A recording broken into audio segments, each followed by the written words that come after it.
It's not a coincidence that things have been getting better for the super-rich while getting worse for the rest of us. Since the 1980s, government policy has taken a decisive shift in the interests of the super-rich. Under Margaret Thatcher's premiership, their taxes were cut, they were sold industries at knockoff prices, house ownership was redistributed in their favor, and the power of their workforce was severely diminished. It's in the context of this deeply unequal society that we learned of the Paradise Papers. These leaked files showed that the super-rich are engaged in tax avoidance on an industrial scale.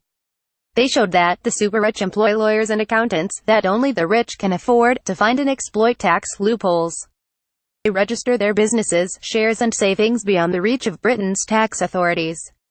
This allows them to further enrich themselves, and it deprives us of much-needed tax revenue. That's money that could be used to help fund our hospitals, schools, and other vital services. The super-rich use their economic privilege to sidestep the rules that apply to everyone else. It means one rule for the rich and another rule for everyone else. Much of this is within the law. It's tax avoidance legal, not tax evasion illegal. Amazingly, when stories like this break, we often hear from people defending super-rich tax avoiders in the media. Defenders of the super-rich sometimes argue that because tax avoidance is legal, it is beyond criticism, but this is a bad defense.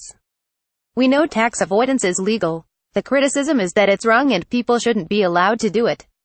What's wrong with tax avoidance is that tax avoiders use their economic privilege to sidestep rules everyone else has to follow, and by doing so they further enrich themselves and hurt everyone else. That's wrong to me. There's another defense of super-rich tax avoiders. This one says that given the opportunity, everyone would engage in tax avoidance, that people tend to act in their own interests, that's just what people are like. Because of this, it's merely moralistic, perhaps even an expression of envy, to condemn super-rich tax avoiders, says this defense. This isn't true, but it does hint at something that is importantly true. It's not true because not everyone acts in their own narrow self-interest. People can and do act out of concern for others. We see this in the way many people behave. We see it in our teachers and nurses, who have been working harder and for less for the last 7 years thanks to the Conservatives' austerity. Speaking to many of them, I know that they continue to do the work they do because they care about others. But this defense of tax avoiders does hint at an important truth, that because free market fundamentalists champion greed, the super-rich tend to exploit circumstances for their own benefit. What's important about this isn't primarily to do with the moral character of the super-rich. It's important because it needs to be remembered when we're thinking about how our social, political and economic system is structured. It helps to explain why there are continuing opportunities to avoid tax, because the super-rich are super-rich, they have enormous political power. They fund political parties, they lobby members of parliament, they sponsor think tanks, they dominate influential professions, and they control media outlets. They use this enormous political power and, as the defense of tax avoiders says, they tend to use this political power to advance their own interests. When the super-rich act in their own interests, they exert massive political power.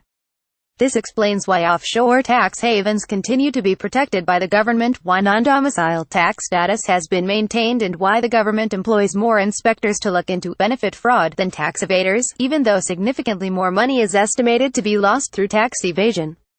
However, the political power of the rich doesn't just explain tax avoidance. It explains how society functions more generally. From legislation about media ownership to the funding of political parties, trade union legislation to how the arms industry operates.